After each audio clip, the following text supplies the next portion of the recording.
أعوذ بالله من الشيطان الرجيم. بسم الله الرحمن الرحيم. الحمد لله رب العالمين، والعاقبة للمتقين، والصلاة والسلام على سيدنا ومولانا ونبينا محمد صلى الله عليه وسلم وعلى آله وصحبه أجمعين. أما بعد، اللهم علمنا ما ينفعنا وانفعنا بما علمتنا وزدنا علما يا رب العالمين. اللهم إنا نستهديك لأرشد أمرنا وزدنا علما ينفعنا. ربنا لا تزغ قلوبنا بعد إذ هديتنا وهب لنا من لدنك رحمة إنك أنت الوهاب. اللهم اجعلنا من العالمين العاملين بما تعلموا وعلموا يا رب العالمين. Bugün kelgan dersimiz bo'lsa, Şeyh Said Ahmed Balamburi rahimahullah yazgan Mabadiul Usul nomli bu kitobning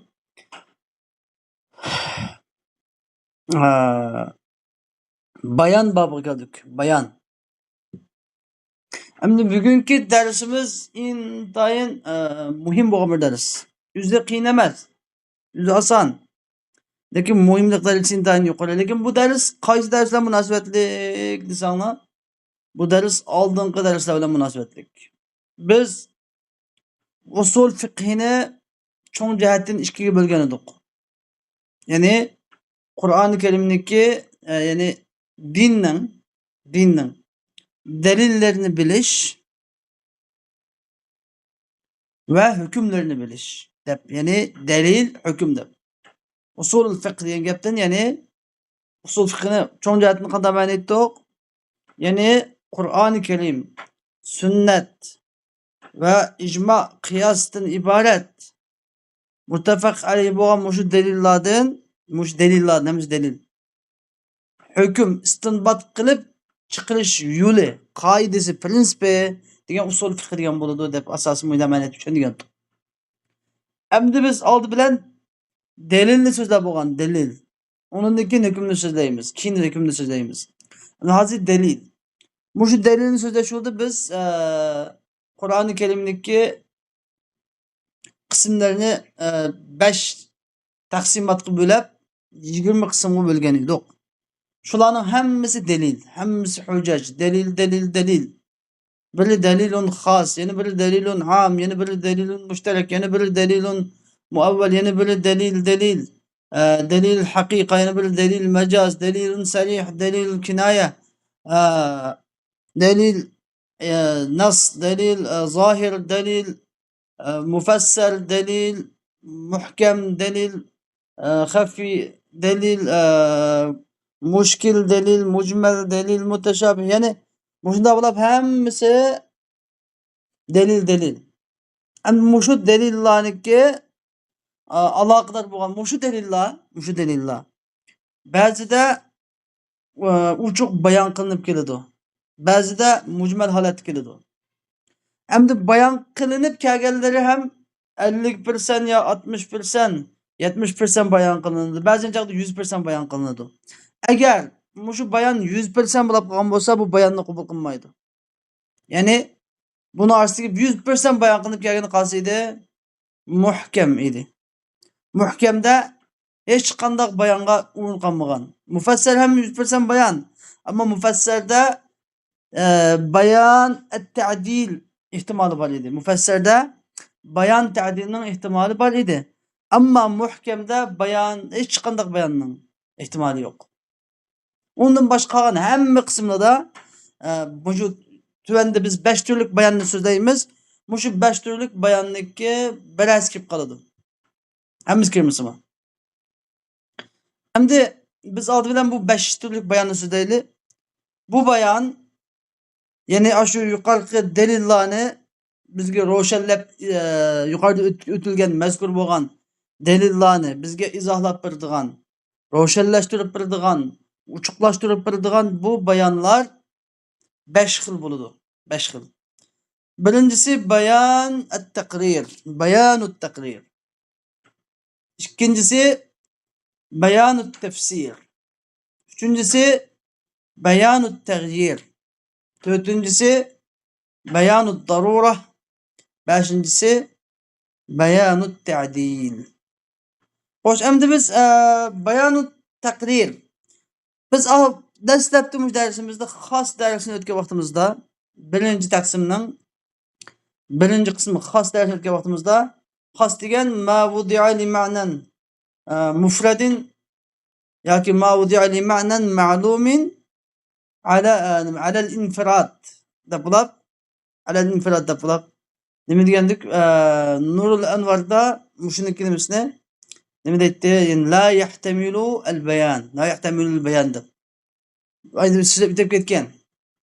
Madarisda o'tdikmi bilmayman, lekin Nurul Anvarda xos degan nima la yahtamilul bayan degan bitib ketgan. Ya'ni xos degan qanday xoscha qat'iy bayonga ehtimoli yo'q deb bitib ketgan. Ashadagi bayonga ehtimoli yo'q degan bayon, ya'ni bayoni tafsirga ehtimoli yo'q demakchi. Ammo hozir bayonut taqrirga ehtimoli bor. Xosningmi bayonut taqrirda xosini ehtimolligi bor. Bayon taqrir degan nima desa? Bayon taqrir degan masalan biz nahv o'qig'imizda ta'kid deb narsa bo'lgan, tavkid deydigan. Jaa Zaydun nafsuhu.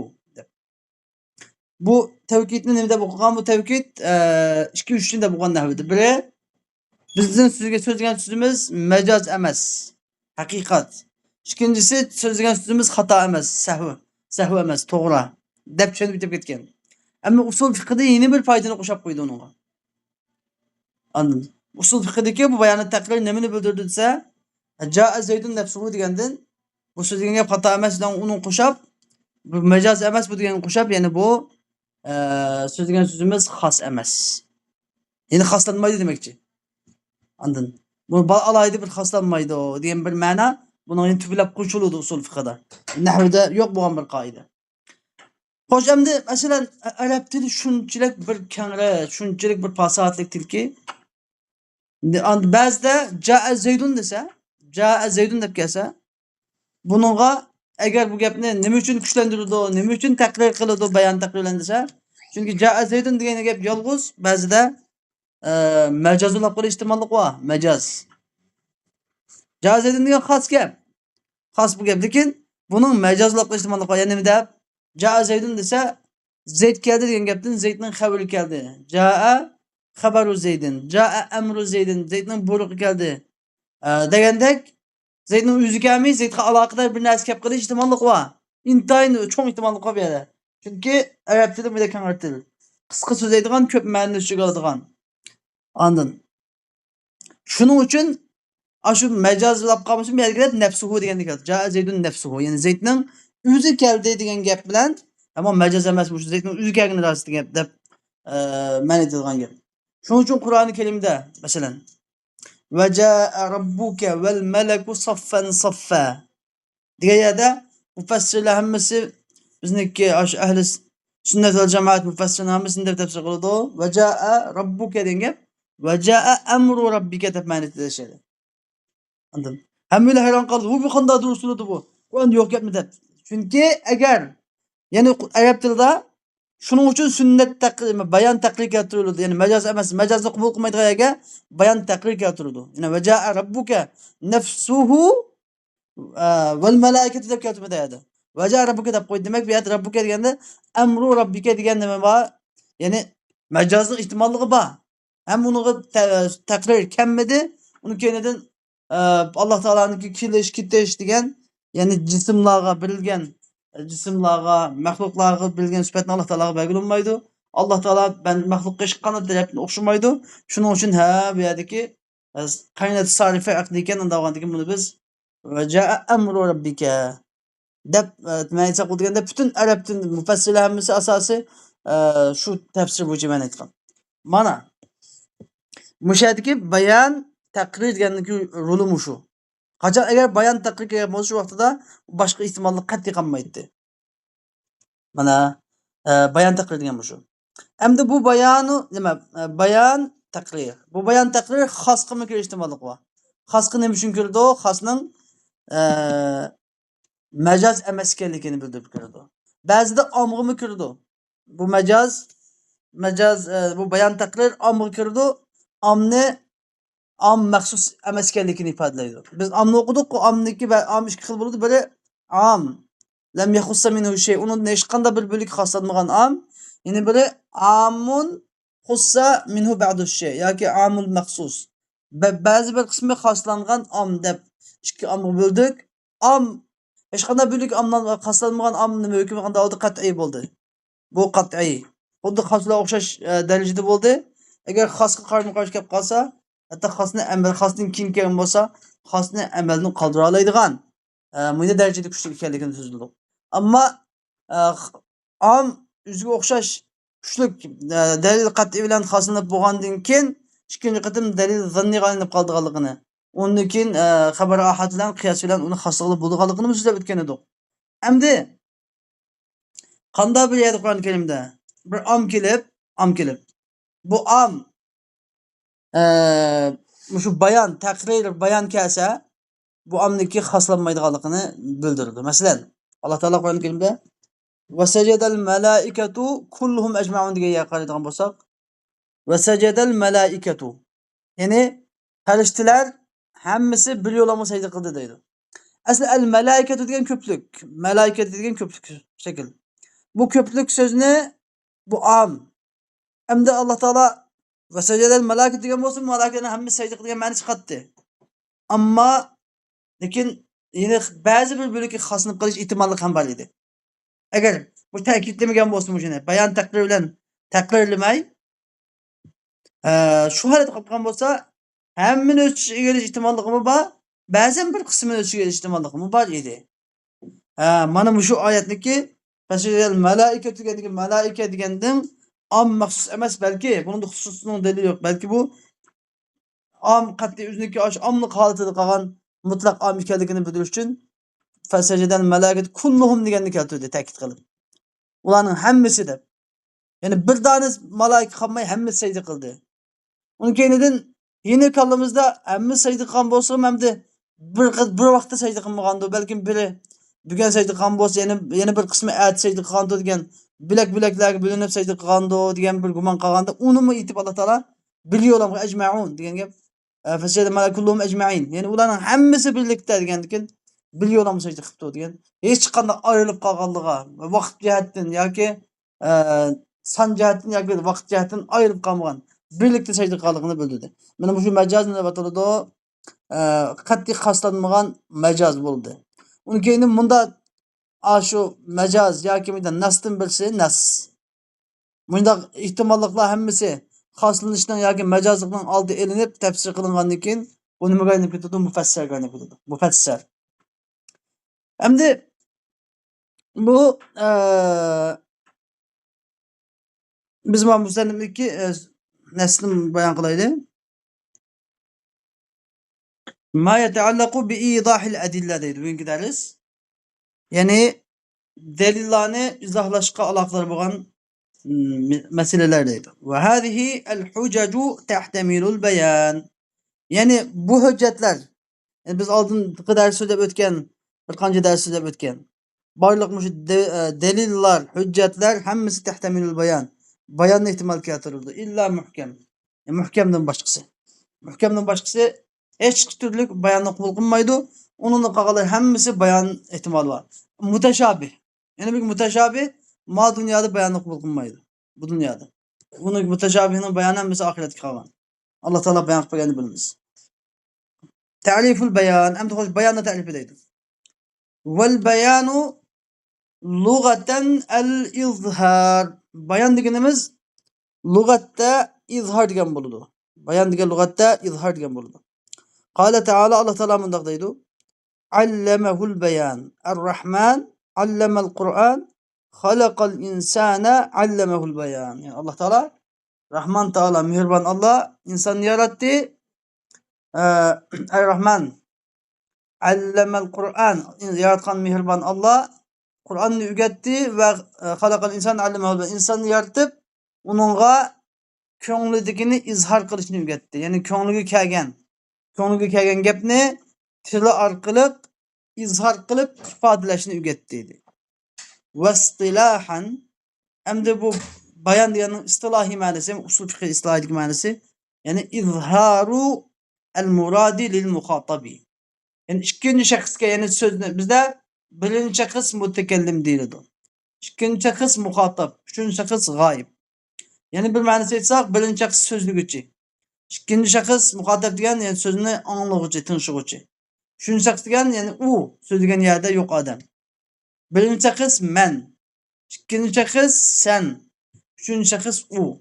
Hamda deyishadiki, senga, yani sizga, so'zni anglag'uvchiga murad, yani mutakallim o'zining ko'nglidagi muddaosini izhor qilishi nima ataladi?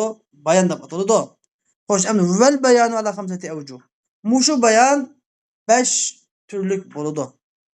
Birinchi, ta'rifu bayanut taqrir. Birinchi bayanut taqrir, ikkinchi bayanut tafsir, üçüncü bayan at-taghyir, dördüncü bayan ad-darura, beşinci bayan at-tabdil. 5 xil bayan bo'ladi. Birincisi bayanut taqrir. Bayanut taqrir degani nima desa, va huwa tawkidul kalam bima yaqta'u ihtimal al-majazi aw al-khusus. Bayanut taqrir deganimiz kalamni majaz yoki xoslikning ehtimolini kalamdan, so'zdan degan gap. Jumladan majazning yoki xoslikning ehtimolini kesib o'tadigan bayon deb ataladi, bayon taqrir deb ataladi. Yani so'zda majazlikning ehtimolimi yo'q, xoslikning ehtimolimi yo'q. Buning sabab bo'lgan bayan. Mushu bayan kelgandan keyin bu so'zda majazmi bo'lmaydi, xoslik bo'lmaydi. Men 5 so'z tushunib bo'ldim hammani. Masalan, qavlihi ta'ala, Alloh taolaning qavliga o'xshash. Mana bu so'zda majaz, birinchi misol so'zda majazlik yo'qning bayoni. İkinci misal so'zda xoslik yo'qning bayoni so'zlaydi. Birinchi misol vala ta'irin yatiru bi janahihi. Alloh taolo Qur'oni Karimda va ma min dabbatin fil ardi vala ta'irin yatiru bi janahihi. Mushu oyatning o'zida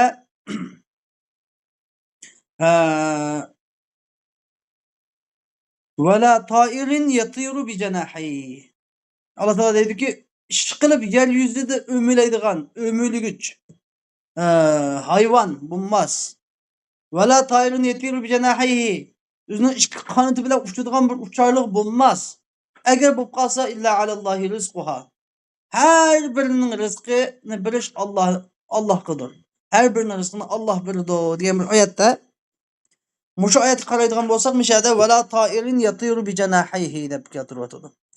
Asli ta'ir degan gap uchquchi degan gap. Yani ucharliq, qush degan gap, qush. Endi uchar qush degan gapdan hammadan kallasiga tabiilam keladi, nima bilan uchadi? Qush degan qanotida uchadi degan gap kallasiga keladi. Lekin Alloh taolo meni yatiru bi janahihi deb alohida keltirib qo'ydi. Bu nima uchun? Desa, endi masalan, shu Qur'on Karimni olib aytdimmi men?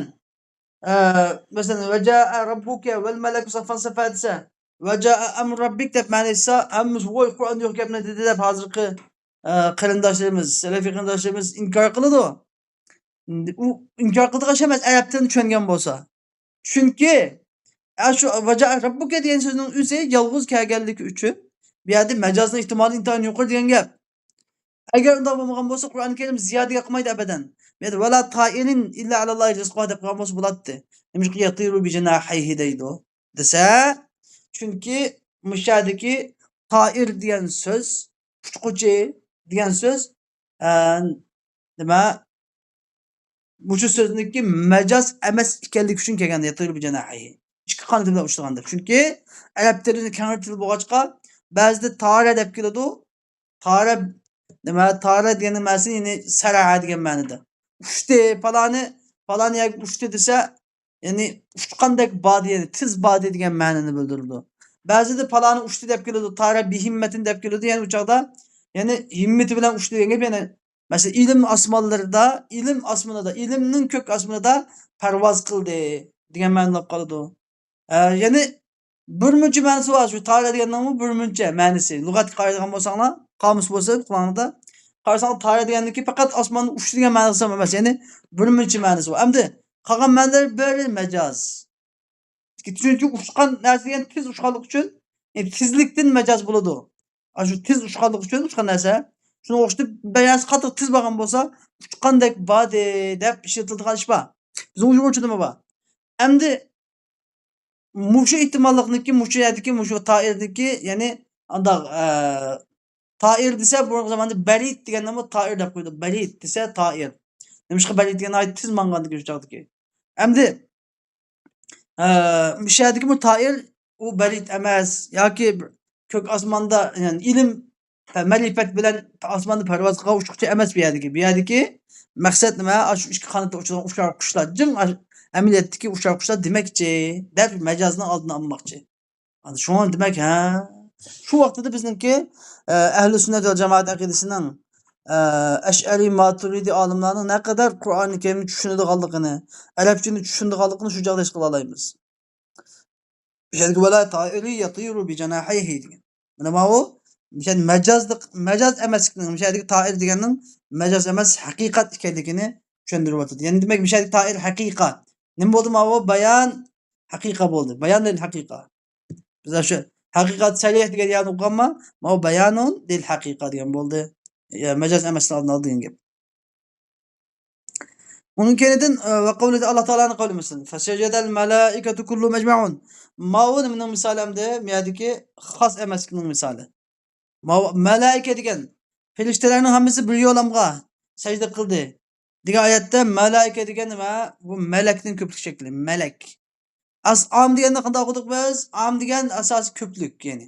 Am degan ya lafzan va ma'nan ko'plik bo'ladi yoki ma'naviy ko'plik bo'ladi.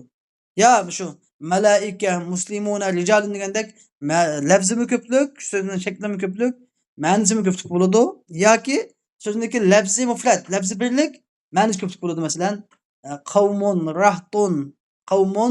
rahtun degandek, ma'nosi ko'plik.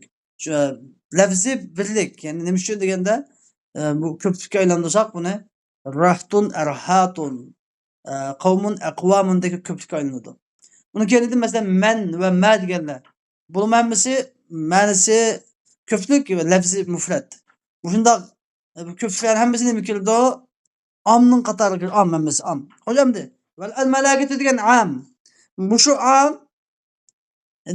am uchun bayon keldimdi. Ma bayonut taqrir mushu am uchun mishadi. Nima uchun deganda bu am nima emas?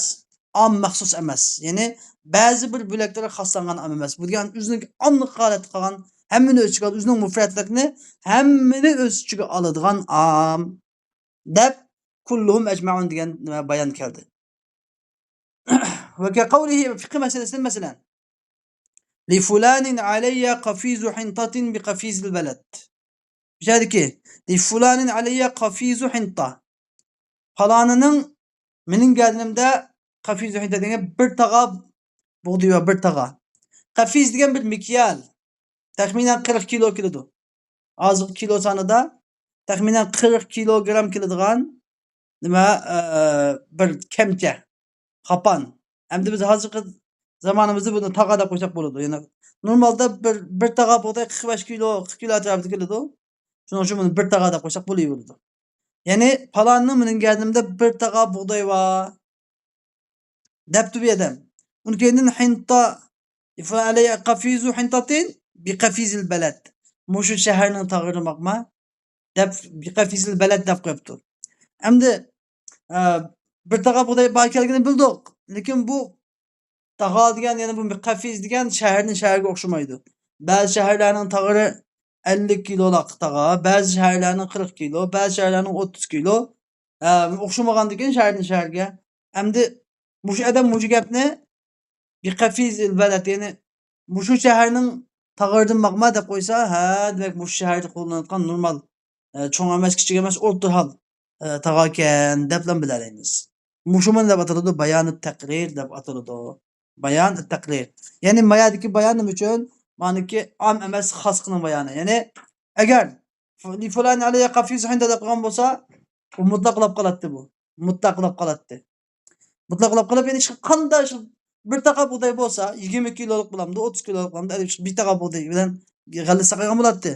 Ammo bir kafizli beled deb muqayyat qilgandan keyin bo'lib kedak ha hammasi bo'lmaydi ekan. Faqatlam mushu shaharnikigina bo'ladi ekan deb mushu shaharnikigina bo'ladi ekan deb buniki nimasini mutlaqni muqayyatga aylantiryapti. Mobayan taqrir bilan mutlaqni muqayyatga aylantiryapti deydi. Ishadiki hafiz degan qaraylik. Hafiz degan mikyalun qadim yaxtalifu bi ixtilafil bilad ve hu yusavi indel Hanafiyye 40 litr 39 kilogram devatidi. Yani 40 kilogram to'g'ri shu. Ve hukmuhu deydimdi. Hukmuhu yasihhu mavsulan ve mefsula. Hukmuhu yasihhu mevsulen ve mefsula. Endi bu bayon taqrirning hukmi nima? Yani ma huval asarul mutarattibu alayhi. Undan kelib chiqadigan asar nima? Qanday asar kelib chiqadi bunda desa? Yani yasihhu mevsulan. Endi bu bayon taqrir ulangan holatidimi? Yani ulab aytilgan holatidimi? Ayırıp üzüp aytilgan holatidimi durus bo'ladi. Buni degan gap desa, buni biz bayonot tag'yir deb yana bir bayon bor. Bayonot tag'yirga qarata so'zlangan gap bu. Chunki bayonot tag'yir degan istisno bilan nima? Shart. Biladan masalan ayoliga in dakhalt masalan anti taliqun in dakhalti degan bo'lsa biladan ayoliga. Siz taloq ma'vulga kelgan bo'lsa, keyingiz siz taloq degan bo'lsa, mishadki mushu taloq ta'liq bo'lish uchun chuqumdan bo'lish kerak. Buni nima deymiz? In dakhalti degan bayonot tag'yir bo'ladi. Asli anti taloq degan hukm xabari. Yani sen talaq degan gap tushishi kerak bu. Lekin indaqati degan so'z bu insha'iy. Agar o'ylab kirsangiz, ma insha bilan ma xabarining hukmini o'zgartiryapti. Hukm o'zgardi. Shunga bayonot tag'yir deyiladi. O'ylab kirsangiz degan gap bilan agar o'ylab kirmasangiz talaq emas degan ma'no chiqdi. Endi mushu bayonot tag'yirining kuchga ega bo'lish uchun chuqumdan bo'lish kerak. Ulab aytilgan bo'lish kerak, mavsul bo'lish kerak. Agar bir odam anti taloq deb qapilab, bidamdan keyin atsi, o'gunisi indaqati deb qo'ysa, oqmaydi bu gap. Chuqum ulab aytilgan bo'lish kerak. Adın. İstisnamı xuddi shunday. Istisnamı masalan bir odam men billahi lazim la kulli shay'an deb qadam bir odam bilasimima deb qasam ichiblam ulablam inshaalloh deb qo'yotgan bo'lsa, ulab billa istisnoni ulab billa qilayotgan bo'lsa, keyin qasamiga qarshi qolsa bu qasam buzilmaydi. Ammo inshaallohni uzib oyliqdan, ya'ni bidamdan keyin yoki atsi o'g'iniz inshaalloh qilgan bo'lsa, bu kuchga emas. Demak, bu yerdagi ma'vud bayon taqrir ulab aytilsimi? Kuchga ega. Masalan, fasidal malaikatu deb agarda Alloh taolo bugun Alloh payg'ambar sallam bugun oyat tushib, aytsi bu oyatning 20 oyat tushgan bo'lsa-mu, o'xshash kuchga ega bo'lganmidi yuboradi. Fiqh hukmidimi? Masalan, li fulanin alayya qafizu hinta deb qilib, 2-3 kundan keyin men qafizil balad deb qo'ysam, men o'xshash kuchga ega.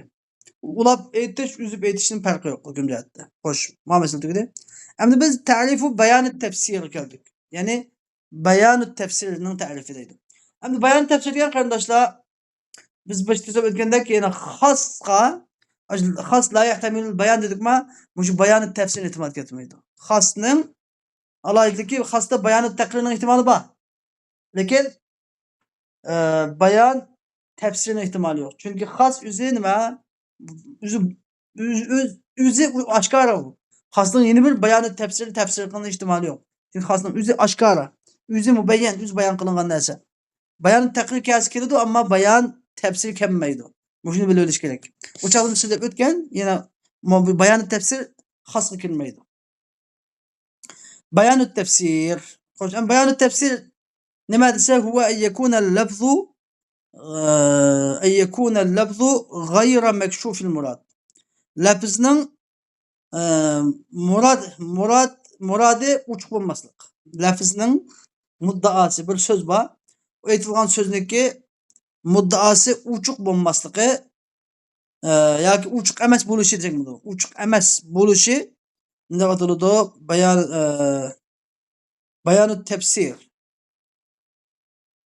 Bir lafz keladi, bu lafzdan murad uchuq bo'lmaydi, uning keyinidan shu lafzni murad uchuq bo'lmagan Lafzni bayon qiluvchi kelgan bayonni tafsir deb ataladi. Likawnihi mujmalan aw mushtarakan. Bu lafzniki nima? Lafzdan murad uchuq bo'lmay qilishi. Lafzniki maqsadniki aniq bo'lmay mujmal bo'lib qolishi ikki sababdan bo'ladi. Biri bu so'z nima mujmal. Biz aslida bitgan 3-taqsimniki mujmal bor-ku, shu mujmal yoki mushtarak. Birinchi taqsimning xos, am, mushtarak muavval degandiki, ya mushtarak bo'ladi ya mujmal. Fayakshifuhul mutakallimu bi bayani. Shuni bilan bu mujmalni yoki bu mushtarakni mutakallim o'zining bayoni bilan ochib berdi dedik. Endi xo'sh, men inchik bir masala bor. Mujmal aniqlangandan keyin nima bo'lgan? Mufassalga aylanib bo'lgan. Mushtarak aniqlanish uchun nimaga aylanib bo'lgan? Savol. Daqiqin. Mushtarak aniqlangandan keyin nimaga aylanadi? Mushtarak aldık kalgandan keyin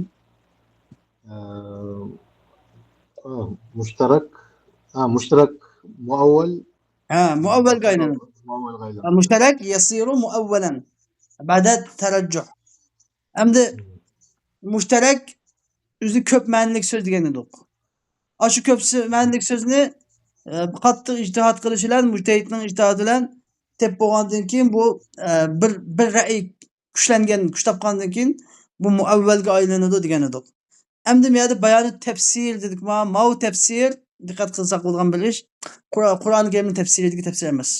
Qur'oni Karimning tafsiri bir zanniy. Lekin mau tafsir bir qat'iy, meyerdagi tafsir qat'iy.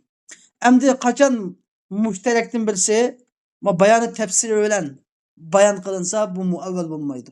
Mufassal bo'ladi. Buni bilish kerak. Ya'ni chuqum mujmal bayon qilinsa mufassal, mushtarak bayon qilinsa muavval bo'ladi degan shart emas. Laysa shartdan. Bu yerdagi shart nima? Agar mushtarak dalil qat'iy bilan bayon qilinsa mufassalga aylanadi. Agar mushtarak dalil zanniy bilan bayon qilinsa muavvalga aylanadi. Buni bilish kerak. Mujmal tabiiyki dalil qat'iy bilan aydınlash kerak. Mujmalning faqat mujmil tarafdan bayon qilinadi.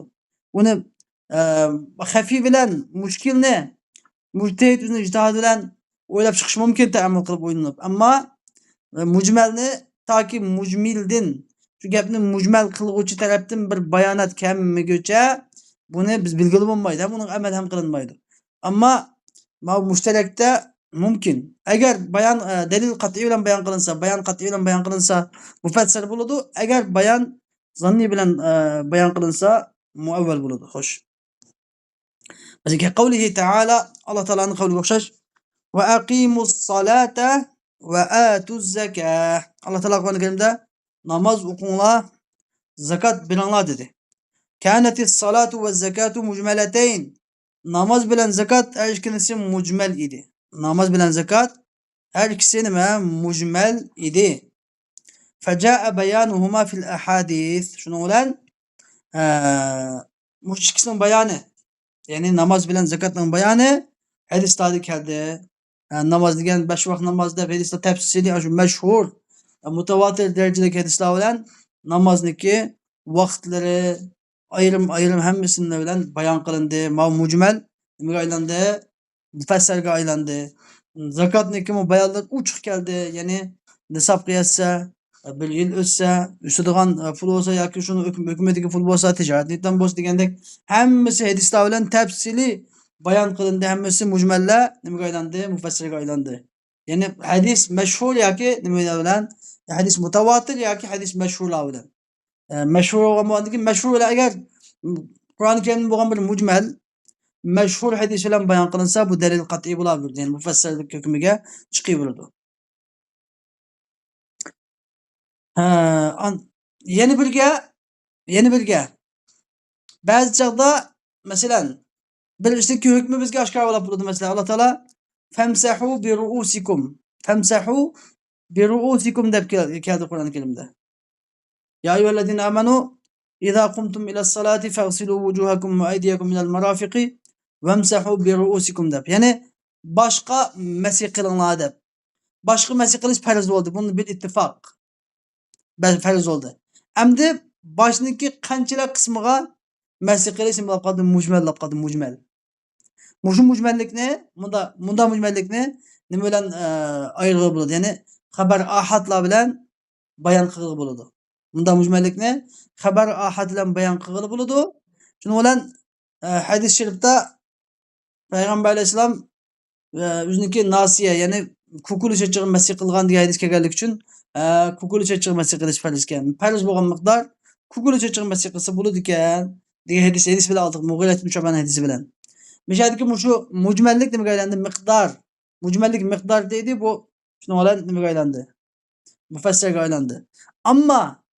Ammo shu endi boshqa masih qilishdiki bu dalil hadisdan miqdorning dalili xabar ahaddan ilinganligi uchun bu farz boshqa masih qilishning bunda. Boshqa masih qilish degan farz nima? Farz qat'iy. Ilmiy, i'tiqodiy. Boshqa masih qilish farz deb e'tiqod qilish ham farz. Uni bilish ham farz, amal qilish ham farz. Anladın. Ammo boshning to'rtdan biriga masih qilishning farziga buni farz amaliy zanni ijtihadiy. Farz amaliy zanni ijtihadiy deb ayriladi. Ya'ni boshning to'rtdan biriga masih qilish farz degan gap, ya'ni al-mafrud deb fiqh kitoblarida al-mafrud deb iborat keladi. Nima uchun desa, chunki bu shu hadis ahad bilan buni biz mujmallikni bilganligimiz uchun. Xuddi muavvalga o'xshaydi bu. Xuddi majahatdan muavvalga o'xshab qoladi.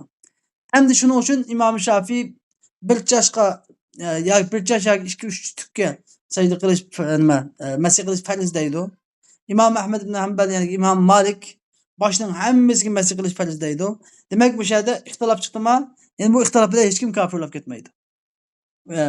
Bu İmam Malik'nin sözü bilen İmam Şafii, İmam Azam Ebu Hanife'nin sözü hiç kim kafir olmaydı. Nimişqa? Çünkü bir yerde zanni, miqdar hemmisi zanni bo'lganligi uchun, dalillarimiz zanni bo'lganligi uchun, hemmisi qaysi dalilni kuchli deb qarasa shuni amal qilgan. Shuni ixtilof qilmish yo'l chiqqan. Ammo boshqa masih qilishning farz deganligiga kim inkor qilsa, boshqa masih qilish farz emas desa kofir bo'ladi. Bunda inchki masalani bilib olish kerak bunda yerda. Ya'ni dalillar zanni bo'lib qolsa, bu yerga ya'ni boshqa dalil bilan shu hukmni boshqacha qilishim mumkin ekanligi chiqadi. Mazhablar bunday chiqadi. Mazhablar shunday yerlardan shakllangan. Shuni bilib olish kerak.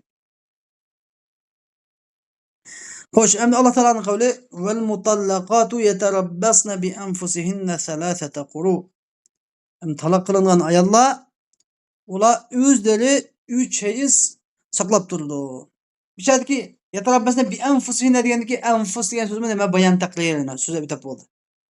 Agar yatarabbasna salasata quru degan bo'lsa, o'zi saqlaydi, iddatni o'zi tutadi degan bo'lsa, ayol kishi ashqib saqlag'ach, taloq chiqib kelgach, o'ynag'ach, ayol kimga pul deb qo'ysa, uni saqlab qo'ysa, bu qanday chiqib qoladigan?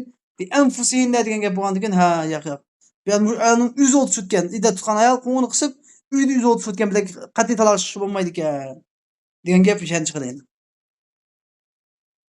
Endi nimaga musannifni maqsadi nima edi? Salasati quru' degan so'z. Bishadiki kanal qur'u mushtarakan baynal hayd va tuhur. Quru' degan so'z hayz bilan poklikning o'rtasida mushtarak edi, o'rtaq edi. Fabayyana nabiy payg'ambar sallallohu alayhi vasallam muradallohi ta'ala Alloh taolaning murodini bi qawlihi o'zining buni qawl bilan bayon qilib berdi. Talaqul amati tatliqatan va qur'uha haydatan. Dedakning taliqi ikki taloq. Uniki qur'isi ikki hayz dedi. Onun qur'isi dedakning hayzi qur'isi degani ikki haydatan deb qo'ydi. Shundan biz mishadiki haydatan degan so'zdan Alloh taolaning kalomidagi qur' degan so'zniki nima ekanligini, hayz ekanligini bildik. Mana bu haydatan degan hadis asalasata quru' degan hadisning misolida tafsiri bo'ldi. Shu hadisdan tafsiri bo'ldi. Demek bayanu tefsir degan gap mishani shuni biz esladikki, muavval va mufassarni o'z ichiga oladi har ikkilisini. Ma'adisdan bunun bo'ladi, salasata quru mufassar bo'lmaydi, muavval bo'ladi. Bayanu tefsir degan so'z usul fiqh istilohida muavvalni va nimani o'z ichiga oladi ekan, mufassarni ikkini o'z ichiga oladi ekan. Ta'vil bilan tefsir, ya'ni hadis orqali biz Qur'oni Karimdagi nimiz ifoda qilganligimiz, salasata quru'ni ma'nosi olganligimiz bu muavval, bu mufassar emas. Çünkü delil ahad ve haber ahad. Hoş. Nima uchun desammidim bir şeyde? Endi dedekning taliqi 2 talaq dedi.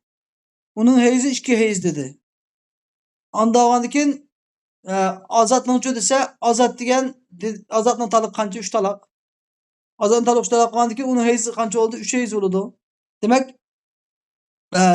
qur'u degan so'zniki asli mushtarak edi to'g'ri bilan hayzni o'tirisida. Mujadisdan biz bu yerdagi ayol kishiniki bu yerda qur'u degandan to'g'ri emas balki hayz murod ekan deb shuni bilib olamiz.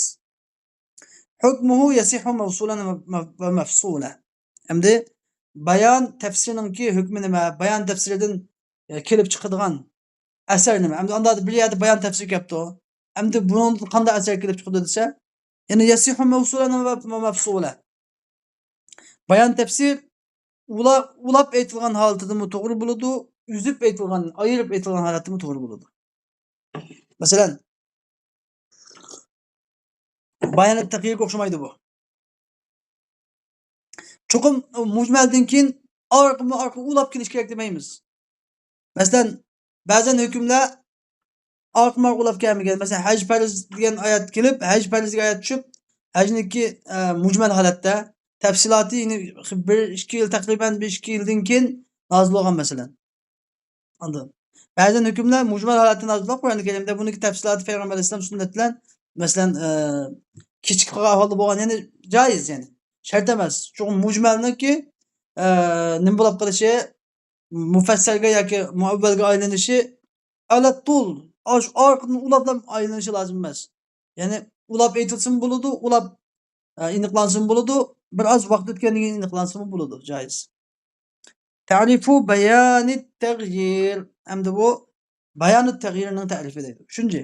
Bayanut taghyir huwa an yataghayyara bi bayanil mutakallimi ma'na kalami. Bayanut taghyir degan mutakallimning, yani birinchi so'zlovchining bayoni bilan bu mutakallimning so'zining ma'nosini o'zgarib ketishidir. Bayanut taghyir degan nima?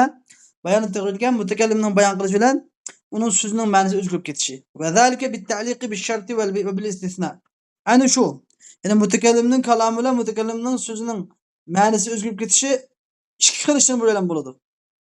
Ya nima?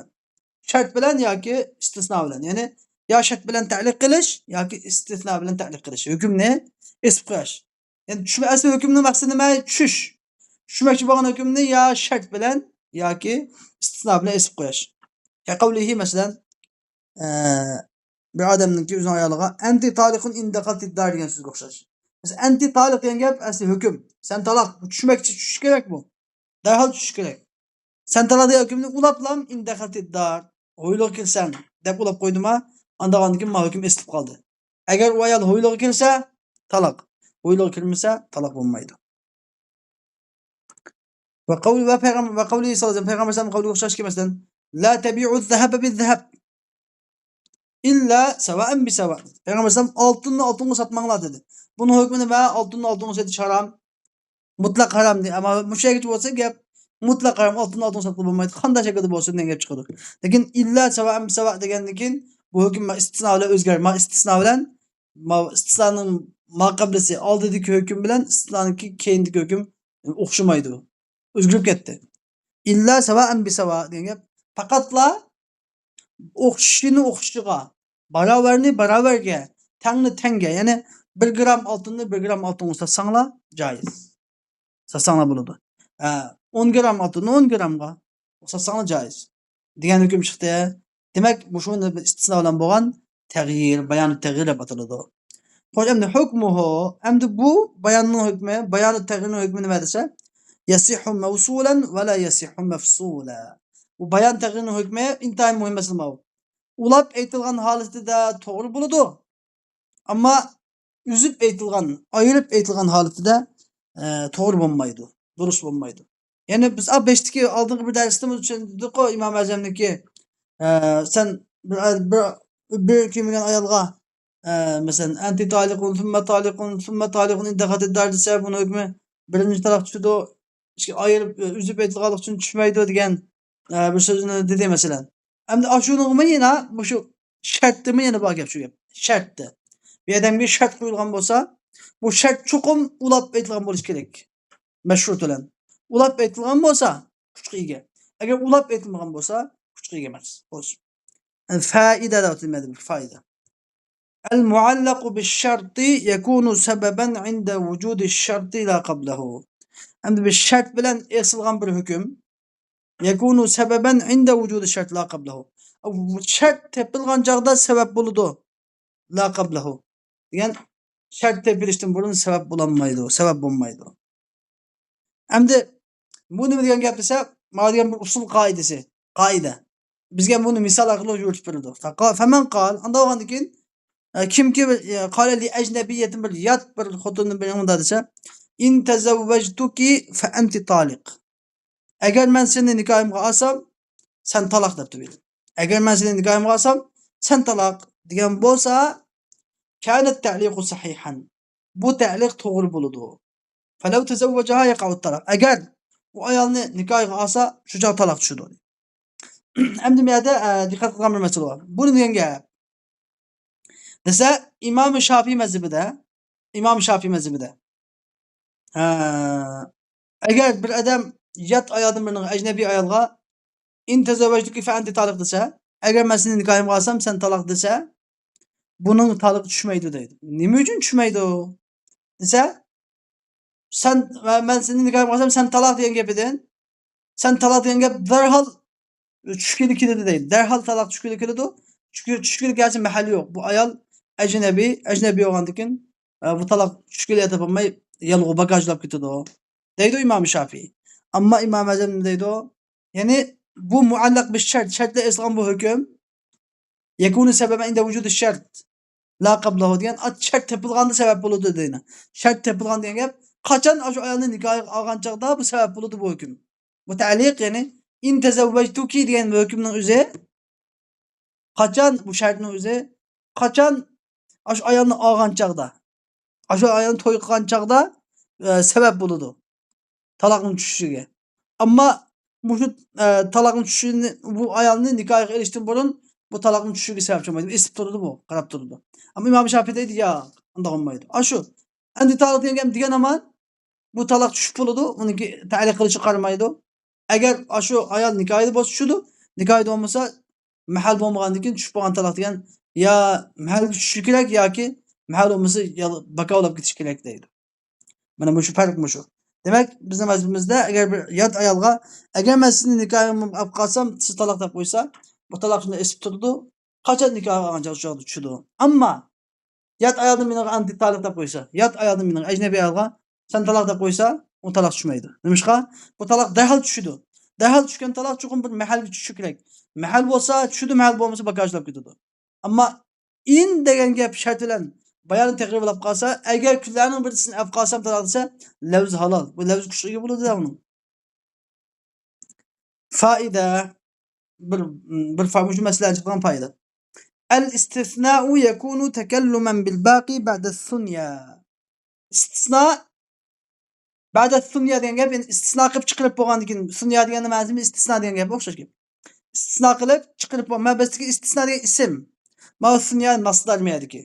Yani istisna ba'da sunya degan gap istisno qilib chiqarib bo'lgandan keyin qolgan qismini so'zlaganlik bo'ladi. Qolgan qismini so'zlaganlik bo'ladi. Ya'ni nima degan gap desa, qavlihi ta'ala Alloh taolaning qavliga o'xshashki, falabisa fihim alf sanatin illa 50 ama. Nuh alayhisalom ularning ichida 1000 yil turdi, faqat 50 yil turmadi. Ya'ni buning ma'nosi deydi. Buning ma'nosi Nuh alayhisalom bu yerda 1000 yil turdi, 50 yil turmadi emas, ma'nosi Nuh alayhisalom ularning ichida 950 yil turdi degan bo'ladi. Yani yakunu takalluman bil baqi. Ya'ni takalluman bil baqi nima? 950 sana. Yani 950 yil turdi degan bo'ladi buning ma'nosi. 1000 yil turdi, 50 yil turmadi deb o'tmaymiz. Yani nima deymiz? Buning ma'nosi 950 yil turdi degan bo'ladi. Yani istisno chiqib o'tib bo'lgandan keyin 50 amni chiqib o'tib bo'lgandan keyin qolgan qismini deganlik bo'ladi ma'nosi. Bu oyatga muyda ma'no etishim mumkin. Bu so'zga muyda muhim mana. Bizga ma'no etishni, ya'ni falabisa fihim alf sanatin illa 50 ama desa, ya'ni falabisa fihim 950 sana degan bo'ldi ma'nosi deydi. Ularning ichida 950 yil turgan bo'ldi. Ay labisa Nuh alayhisalom fil qawmi 950 aman. Yani Nuh alayhisalom qavmining ichida 950 yıl turdi degan bo'ldi ma'nosi deydi. Xo'sh. Ta'rifu bayani darura. Endi biz 4-chi bayonga keldik bo'lsa, bayan darura. Bayanu darura huwa bayanun hasilun bi tariqi darura. Bayanu darura deganimiz bu zururat yo'li bilan hosil bo'lgan bayondir. Ve huve ala selaseti avcuh. Bu üç türlük burada. Ama bir tariqi darura degan masharhiga qarayli. Nima debdi? Bir tariqi darura. Yani ay huve nev'u bayanin yaqa'u bima lam yuda lah. Bunda degani yani dastlabda qo'yilmagan vodiy lug'at qo'yganda, arablar qo'yganda mushu uning uchun qo'ymagan, ammo bu zurratin shu ishlatilib qolgan. Zurrat bilan uni qo'ylab qolgan. Xuddi majozdek masalan. Lekin zarurat var, zarurat. İntayin zurur. Koymasak bulmaydı galatlap qolgan bayan. Bu üç türlük bo'ladi deydi. Birinchi alif. Ma yakunu fi hukmil mantuq. Yani mantuqning hukmida bo'lgan deydi. Bizda mantuq mafhum deb ikki xil so'z bor. Mantuq degan so'zning lafzi. Yani mafhum degan so'zning ma'nosi. Endi ma bayonu darurat bilan bir Qur'onda bir so'z aytilmagan, og'zaki aytilmagan lekin xuddi aytilgandek bo'ladi. O'zini aytilgandek. Bir so'z keladi, mushu so'z, mushu bayonu darurat bilan bizga aytilmagan bir so'zni xuddi aytilgandek holatga kelib qo'yadi. Masalan, ke qavlihi ta'ala Allah Ta'alaning qawlidaki: "Va warisahu abawahu fali ummihi thuluth." Endi yani agar maytdan uning ikki ota-onasi meros olsa, fali ummihi thuluth. Maytning anısıga mirasning 3'ten 1'i tegadi o. Maytning anısıga mirasning 3'ten 1'i tegadi deb qo'ydi. Agar bir maytning faqat ikki ota-onasi ekan, balasi yo'q ekan, ishimiz yo'q ekan, ota-onasi ham bor ekan. Shunda mayt qolgan mirasini ota-onasi qanday oladi desa, Alloh taolo anısıga 3'ten 1'i deb qo'ydi. Anısıga 3'ten 1 degandan keyin qolgani cho'ynaga qoldi. Al-baqi lil ab, qolgani dadasiga denga chiqdi. Demak, mishadi al-baqi lil val baqi lil ab degan so'zning o'zi nima? Kal mantuq. Xuddi fali ummihi thuluth val baqi lil ab degandek bo'ldi, o'xshash. Bu fali ummihi thuluth degan so'z bayon. Bizga nimani bayon qilib berdi? Bayonu darurat bilan anisi 3'ten 1'ini ala olsa, bilak mirosatga odam bo'lmasa, tabiiy qolgani biz dadasi qoldigan degan bayonu darurat bilan chiqadi. Shu aslini qarab boqaylik, nima deydi? Mantuq degani xiloful mafhum. Yani mefhumning xilofi deydi. Va mujarradu dalalatul lafz. Bo'lsa, mujarrad lafzning dalolati. Duna nazarin ila ma yustanbatu minhu. Yani lafzning istinbat qilib chiqilgan qaramasdan deydi. Ma'lum dedik. Fali ummi thuluth yani ay sadrul kalam awjaba sharika. Kalamning 5'i shirikchilikni vojib qildi deydi. Yani va warisahu abawahu, undan ikki ota-onasi miros oladi dedik. Yani ikki ota-onasi, ota-onasidan dadasi bu mirosga şirk deganni vojib qildi deydi. Li'annal irsa udifa ilayhim, çünkü bu miras bu ishkelanga nisbat berildi. Thumma khussal ummu bis-thuluth. Andikin ana 3'ten 1'ga xos qilindi. Yani fali ummihi thuluth. Anasiga 3'ten 1 deb ana 3'ten 1'si ayrildi.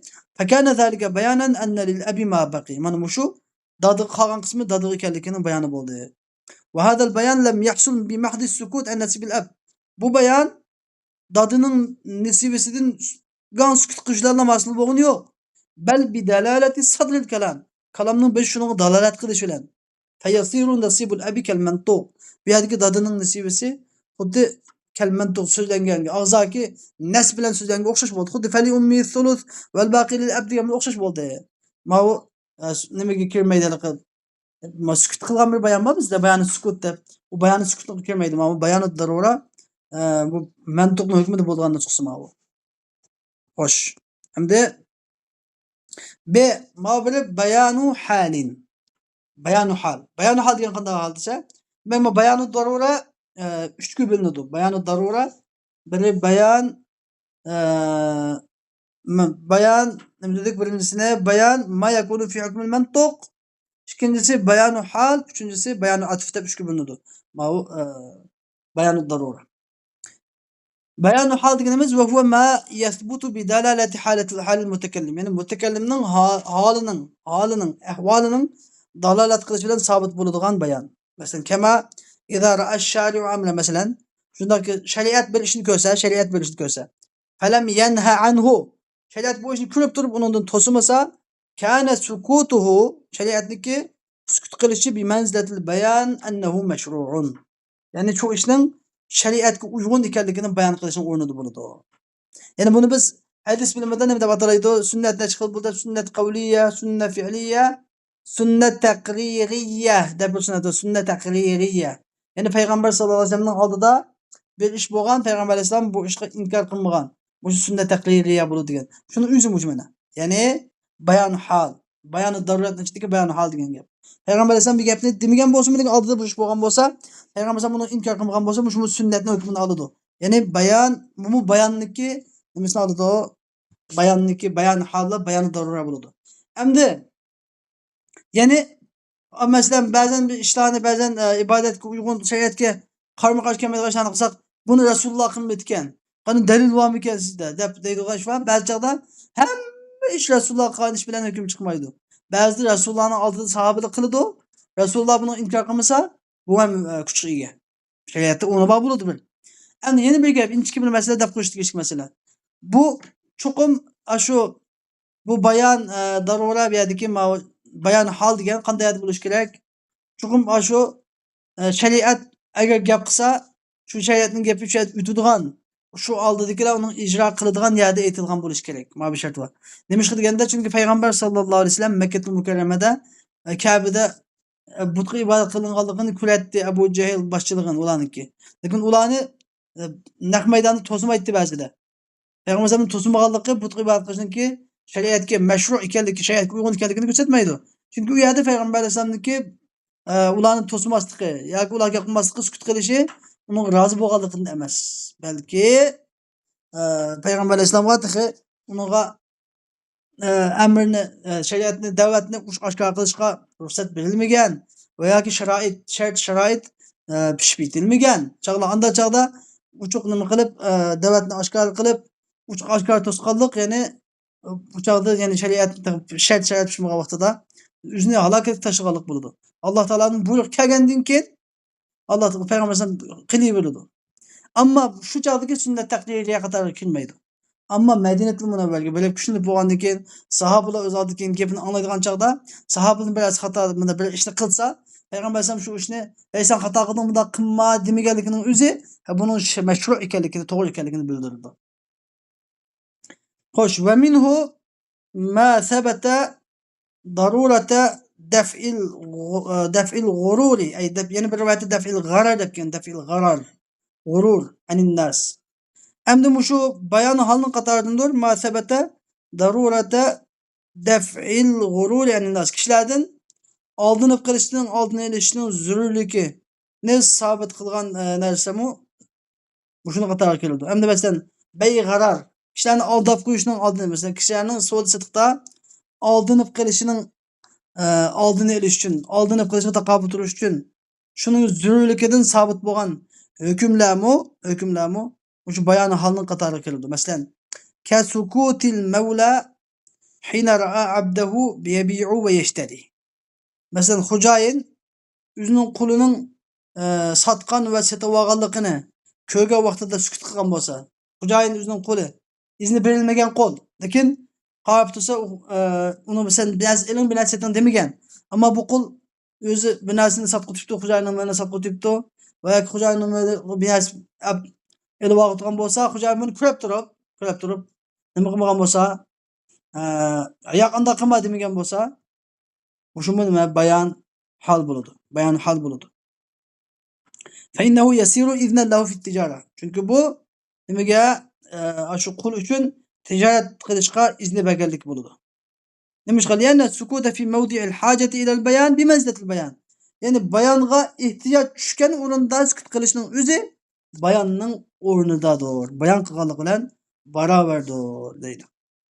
Ya'ni nima degan gap? Chunki agar qul degan nima uchun qulga nima uchun sotib olish izni berilmaydi desa, u oldinib qilishi mumkin.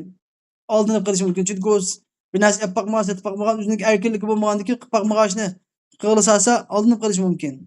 Yana birga qul deganning ko'pinchisi kofir bo'ladi. Musulmon bo'lmaydi, iymon bo'lmaydi. Iymon bo'lmagandan keyin bu kishilarni iymoni yo'q odam degan aldab qo'yishi mumkin, savdo sotiq qilib aldab qo'yishi mumkin. Bunda bir holat bor. Shuning uchun qulni olib setish huquqi yo'q, ammo unda olib setish huquqi yo'q bo'lgan qulniki olib setayotganligini xo'jayini ko'rib turib uni to'smasa, demak shu qulga izni berilgan bo'ladi. Ma'zun qul bo'ladi. Shariat hukmi deydi. Endi bu bayon daruraniki 3-qismi bayon atf. Bayon atf. Ve huve ay yu'tafa mekilun ev mevzun. Yani bir mekil, yani kemçilep, bir tağalap, kapallap setadigan bir narsa. Ev mevzun yoki tartilib. Yani mekil degan hozirgi zamanda litr desek bo'ladi, litrlab desek bo'ladi. Hozirgi zamanda litr deb qo'ysak bo'ladi. Kemçe, tağa, kapallab desek bo'ladi. Mevzun yoki kilolab tartiladigan narsa ala cümleti mucmele. Mucmel bir cümlege atf qilinsa, mana mushu bayon atf bo'ladi. Fayakunu zalika al-atfu bayanan lil-jumlati al-majmula. Yani mushu atf, mushu makil yoki mavzun ajnimiga lil-jumlati al-mujmala. Shu mujmal jumlaning bayoni bo'ladi. Buniki misollar tushunamiz buni. Qavlihi masalan bir savdogar bunday debdi, bir odam birisi lahu alayya 100 va dirham debdi.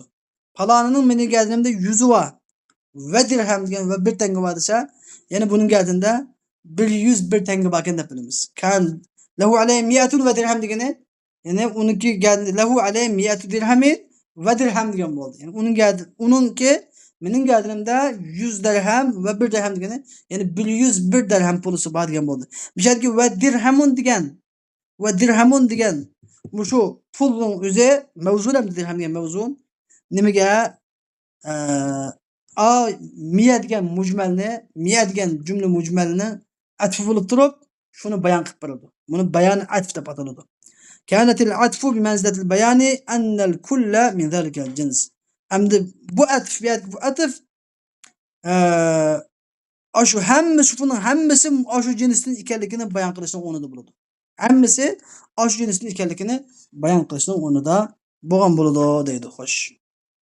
Ta'rifu bayanit tabdil. Beshinchisi bayanut tabdil. Bayanut tabdil degan nima? Desa, va huvan nasx. Bayanut tabdil deganimiz amaldan qoldirish, mansux qilish, amaldan qoldirishdir. Bu mansux degan nima? Desa, va huwa raf'ul hukmil awwali bi nassin shar'iyyin mutaakhir. Nasxning sharti va nasxning amaldan qoldirishning sharti nima? Cho'qim birinchi hukmning keyin kelish kerak. Yani birinchi hukmni shar'iy bo'lgan bir narsadan, ya'ni bu nas amalda qoldirilgan nas cho'qim shar'iy bo'lish kerak va oldingi hukm bilan o'xshash darajada bo'lish kerak. Agar zanniy bo'lsa zanniy, qat'iy bo'lsa qat'iy bo'lish kerak. Undan mutaakhir, oldingi hukmdan mansux bo'lgan hukmdan mutaakhir keyin kelgan bo'lish kerak. Agar ulab oqma nima kelsa, mavsul holat kelsa, buni bo'ladi mansux bo'lmaydi, bo'ladi maxsus bo'ladi. Bu taksis bo'ladi, xoslash bo'ladi. Agar keyin kelgan hukm oralikda farq va holatda vaqt o'tgan holat kelsa, bu mutaakhir, ya'ni mansux bo'ladi. Bu oldingi hukm amaldan qoldirilgan, keyingi hukm kuchli hukm bo'ladi. Masalan, qavlihi sallallohu alayhi vasallam payg'ambar sallallohu alayhi vasallam qo'lga kuntu nahaytukum an ziyaratil qubur. Men sizlarni qabrlarni ziyorat qilishdan to'sgan edim deydi payg'ambar. Undan keyin nima dedi? Fazuruha. Endi uni ziyorat qilinglar degani, bu yerdagi fazuruha degan qavlning o'zi nima? Oldingi masalan qabrini ziyorat qilishni to'sqaydim degan hukmniki nimasi bo'ladi? Amaldan qoldirildi. Endi bulardagi kuntu degan so'z bizga bir savol kelish kerak. Endi fazuruha degan nima gapdi? Ulab kelgan bo'lsa bu xoslaydi-ku. Andan bu xoslaydi.